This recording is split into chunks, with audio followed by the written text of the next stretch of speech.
Hello, interwebs. We're so happy to have you with us.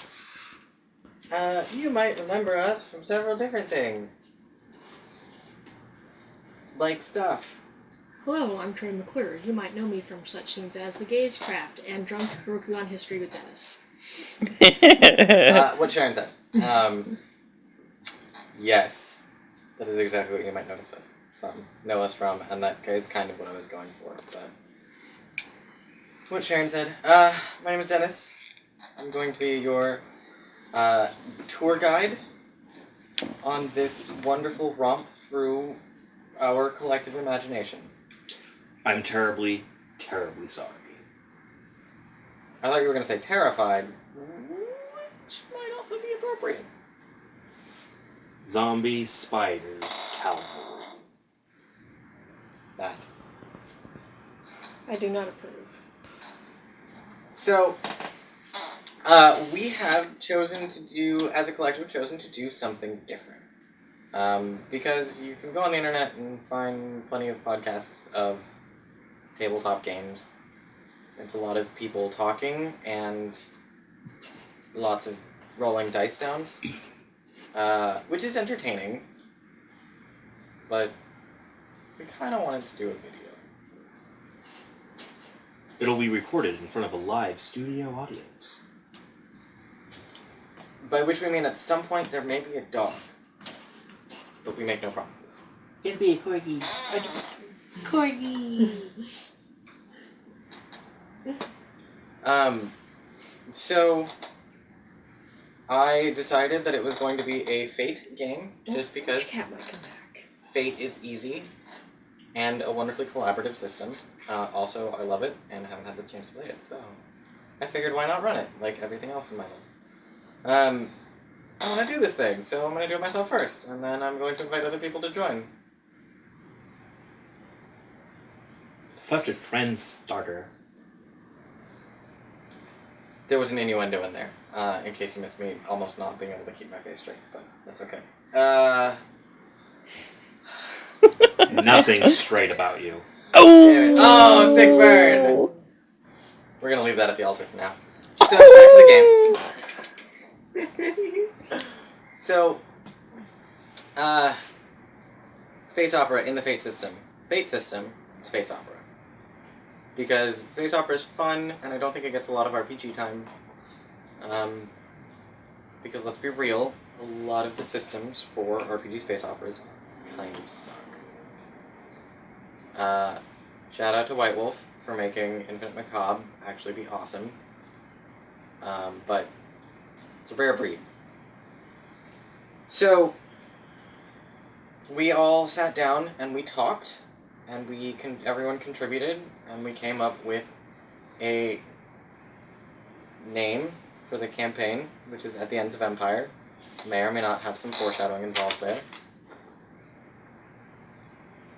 The basic setting is that these three players are the first manned scouting party through a Slipknot, copyright, Aspero,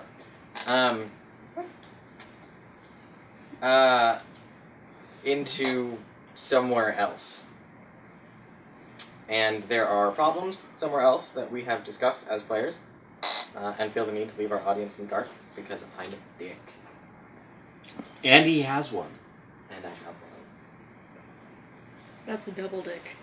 It's a two-pronged dick. They call that Defalia. Look it up. Don't look it up. Don't. I'm going to apologize now for any psychological damage that comes as a result of this. No, I am not claiming responsibility, but I will extend my sympathies. I know a good doctor. Yes, she does, in fact. So, the tagline, however, which you could probably find on the internet, because you can find everything on the internet, and the gist of what we will be playing is Kung Fu Zombie Space Opera. Because why not? You're welcome, world. You're welcome. we've already gone through the character creation process and the world creation process as per the Fate core system. You will likely see images. The reason for this being visual, by the way, is that we intend to feature images of the dice roll as the dice rolls are made, so that you guys can kind of see what we're rolling as we're rolling it. Participation. Possibly do scan-ins of the sheets and show you guys parts of the sheets as we use them. The kind of participation that is completely uninteractive, where you just get to see things. That's. But don't worry, you're interacting with us. By watching. Voyeurism is participation? Is that And- what this just became? Yes, And- it is. Yeah, and comments. And Don't forget comments. We Yes, appreciate and comments. comments. We always appreciate comments, don't we, Dennis? We do not leave comments at the altar. No, we don't. Are we trying to solicit YouTube comments? Of I course think that's not. what's happening, which is why. Oh God. You can also email us pictures of yourself if you're sexy. If you are a sexy woman, please email Nisi and or Sharon. If you're a sexy guy, you can send your photos to us. We'll cut that out. Post production, edit out. I edit things?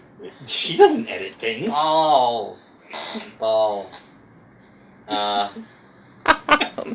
Shit. No. Shit. What else? Yes, we've gone through the character creation process. So, I think with that, all that's left is to introduce the 3 characters, and then start playing. So we look forward to you guys watching and contributing Yes. to our stuff. Understand, as with everything on YouTube, there will be a delay. So, you might not get a response for like 3 episodes. Response? Yeah, Respans. Okay. Because space is ever growing. Yeah. It gets bigger. And remember, we're going to a different planetary system for this game. We would like to emphasize the term planetary system. Because our planetary system is named solar. That's why it's the solar system. There are no other solar systems, in the way there are no other Milky Way galaxies. Science. You learned a thing today. Science! The more you know.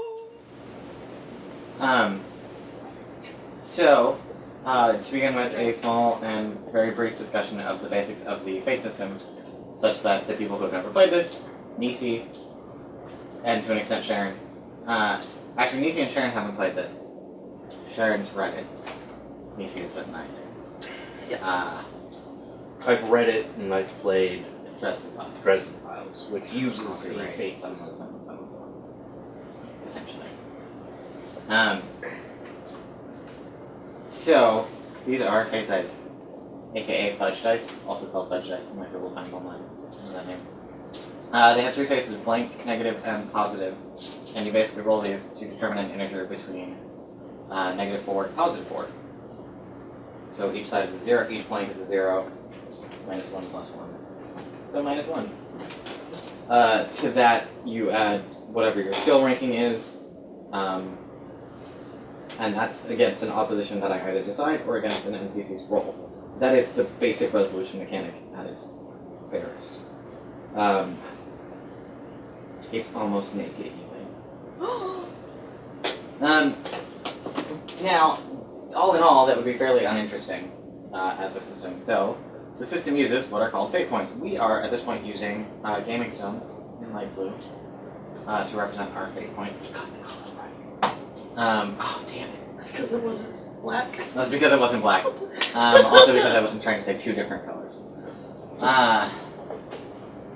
So, fate points have a variety of effects.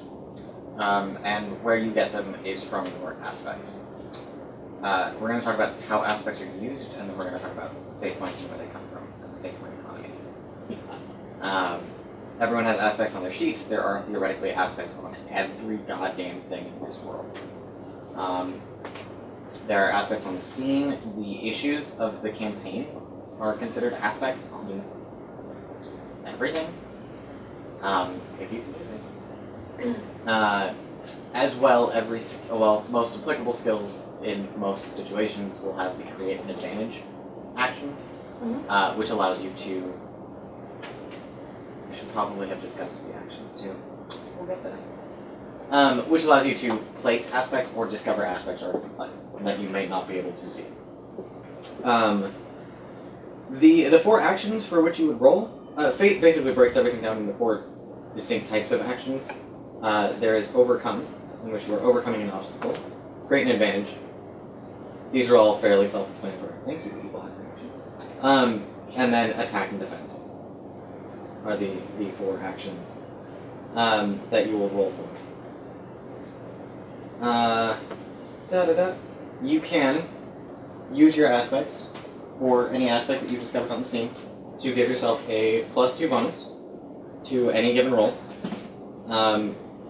or to reroll.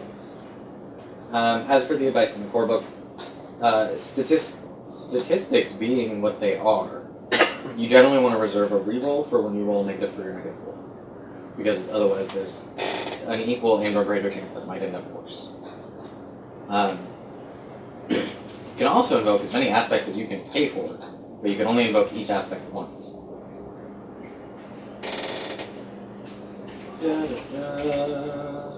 Yes. You invoke them by paying a fate. Yes. Which is where you spend your fate points. So you can invoke for a +2, you can invoke for a reroll, or you can alternately invoke for effect, which is to say, narrative, a brief narrative boom to the scene. Yes. And he can pay us fate points. No, stop. We're not there yet.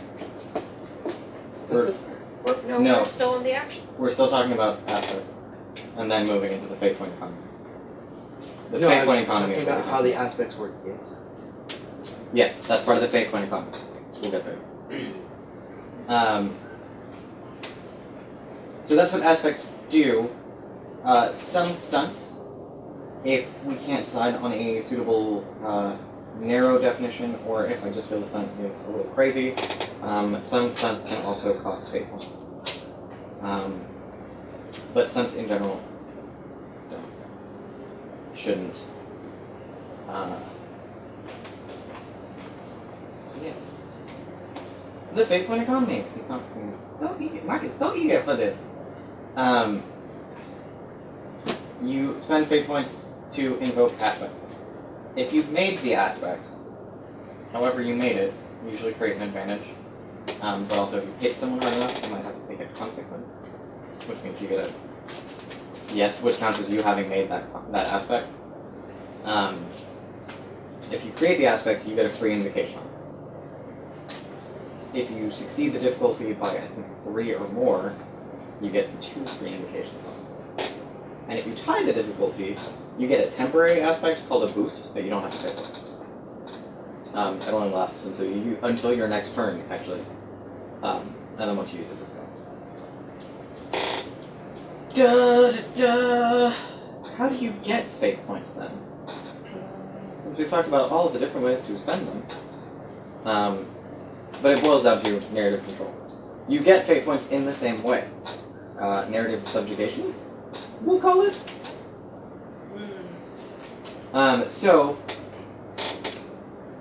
Your aspects, as beneficial as they are, can also be compelled. They can be used against you. If, for instance, it would be narratively appropriate for your aspect to cause you difficulty, either because of the environment or because of your action choices, then I, or another player, can offer you a fate point for the compel. If you both agree to the terms, I should specify that, if you both agree to the terms, because you are the final arbiter of what your character does and does not do, then you can accept the narration as it stands and take the fate point and deal with the consequences, or you can give up your own fate point to the person who's offered you one and say, no, it doesn't matter this time.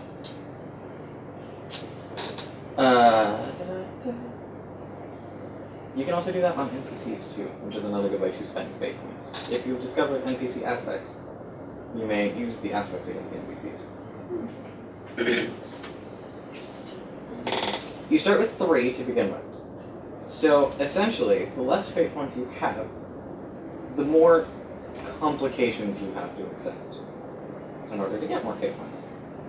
The more fate points you have, the more complications you can ignore or deny. As well, the better you do. Give and take. And that is the basics of the fate system. So I'm going to pass around fate points while everyone discusses their characters. All at once, go! Sherry, start. Okay. So name, aspects, and I want to say just your top 3 skills. The others can be a surprise. My character's name is Naomi. Yeah, that's fun. Get to mess that up. Thanks, me. Naomi Nisbet. Well, now it'll never be right. No. So you'll never be wrong. There you go. No, I just think I'm. Tautology. Alright. My character is a hotshot space pilot. Her trouble is anything you can do, I can do better. Her first aspect is orders are just suggestions, right? No man left behind, and cybernetics are totally cheating. Her great skill is pilot. Her 2 good skills are shoot and will. What's she look like? She is 5'10" with black hair, gray eyes, and when she was younger, she got drunk and got a tattoo that she does flex for that she does not have. It is covered by the Interesting. Interesting. Because somehow I got the idea that she might be a little bit impulsive in making decisions. What? What? I don't know where you could have gone that. Counterclockwise. Oh, your turn. Oh, hi. I'm going to be playing Dr. David Citron.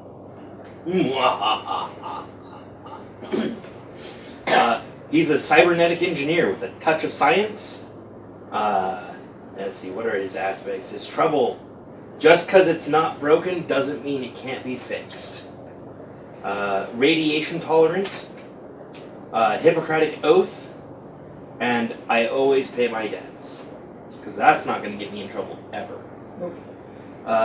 My top skill is physical sciences. And then my good skills are will and hypertech. That's how I develop my cybernetics. Viewers at home familiar with the Fate Court system might notice that there are some different skills in play. It's a space opera, so I went there. And he's 5'11", 170 pounds, with black hair and green eyes. You're twins! I mean, what? Go ahead, keep going. You're good. Alright. Okay. Secondary note to the viewers at home, or in your office, or on the subway, wherever the fuck you might be. Yay, internet! They could be on a plane. They could be. They shouldn't be on a plane. Hey, planes have Wi-Fi nowadays. Some of them do. True facts. Do not violate the directives of your captain. Sharon will kill you. Sharon's not a captain, she's just a pilot. Exactly. Aspects, stunts, etc. are kind of subject to change, since we do have 2 people who are relatively new and 1 person who hasn't played in a while. So you might, if you were at home taking notes, that's Stranger Things, you might actually see some things change over the course of the game outside of the designated periods when they do change. That's probably by storytelling caveat. Sweet. So, I am Tara Shepard. And that's why his name is Dr. Psycho. Exactly. Not agree with either one. Yes. He allowed it, it's not my fault. I am an evangelical planetologist. And my trouble, they will give in if I talk enough. And she can talk. And I can talk. My faith will protect me. I do my best when teaching. And the shepherd is smart, but the sheep are dumb. That is probably my favorite aspect of the game. So, And most of the better ones, by the way, came out of Sharon's head. that's true. Actually, yes, they did. I like to make pithy little phrases for aspects. Because my girlfriend's amazing. She's very pithy. She can be very pithy. Not to be It just confused with- leaks out. See, I was about to say not to be confused with Peachy, which would have been a much better setup. That's true. That's true. My my top 3 stats are rapport, and then empathy and physical science, because I'm a planetologist, which is important. Yep. I'm also 5'2", so I'm super short, black hair, about 115 pounds, and green eyes. Apparently we all have black hair. Well, the you lesson in this is that in the future, everybody's got black hair. Exactly. To be fair, I've my decided- character did do cybernetic plastic surgery on her. I've decided that black might be my natural hair color, but because it's the future, that I dyed my hair blue. Did the Okay, carpets match the drapes? done. No, No, that's not narratively important right now. it's not Because it's never hardwood floor. ever. Clothes do not come off my character model. She Which has is the why- permanently painted on undergarments. Which is why it's hardwood floor, because the clothes never come off. You might want to polish that sometime. I love you. You should just leave that at the altar. Walk away. But I'm still putting down blue hair. Do you? No. Oh God. Saying no implies that I walked up to the altar in the first place. Oh, snap. Oh no! All right. So. Some data tube in my hands and play with this the entire time. Yes, the internet just did in fact just be collected. That's what she said. So, Dr. I can't even remember it. It's so terrible. Cytron! Dr. Citron, I'm going to call you Captain Nysa. At least somebody can say your character's name. Commander Shepard? No. No. You're in front of me. That is a general name. It could be anything I else. don't care. No. Comrade Shepard. Fine. You can be Comrade Shepard. I will be Comrade Shepard then. So we have comrade. You're Russian now? I am Russian. She's ex-Russian. Russia doesn't exist anymore. Yes. Ooh. One world, one state. Maybe she's from planet I Russia. thought it was one solar system, one state. That too. No, that's why it's a confederation. Sorry. Fuck. Confederacy. Edit. We're not editing that out. But Well, if- I took away Sharon's confederation. I took away the Haitian, so now it's just a confederacy. if she's from planet Russia, and that could be her 9th planet. There you go. Think of her 9th planet. It's all just Yeah, Yeah, we Sharon, can give them Pluto. Sharon has a hard-on about there being only 8 planets, despite the fact that the setting features a confederacy of 9 planets. I have kindly told Sharon to suck it. I don't care. Pulp narrative wins over your science. Welcome to Faith. So, What planet has the aspect lives? Planet Pluto. Did I say? Ooh, you have now been trumped by yourself. oh man, that was I didn't know perfect. somebody could leave themselves at the altar. Right? Oh. No. No! Use the Angry Birds! No. Fair enough. This one blows up. What? I can turn it off. No, I'm leaning on this one. This What one's fell my out down friend. here? That's where it went. Yeah. Copyright. Oh yeah. It's a product placement. No. We do If not in any Angry way. Birds shape, or Corp would like to send us money for these advertisements. I don't Oh, know man. the name of the company to put it out. So. Jesus Christ. What was I'll put you in charge of Craft Mama. Right? Alright. So, and with that, and a couple of general setting caveats, we begin.